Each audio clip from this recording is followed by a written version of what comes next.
So we are going to fit the rear mudguard on Pulsar Ace.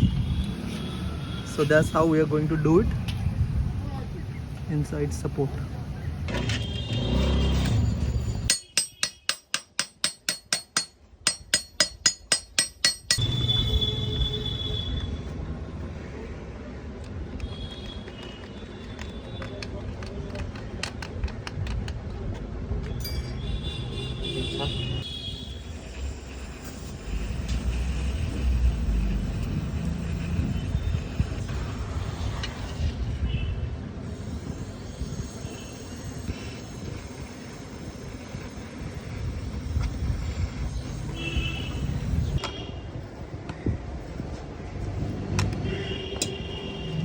So the clamp is ready, as you can see, it's very tight.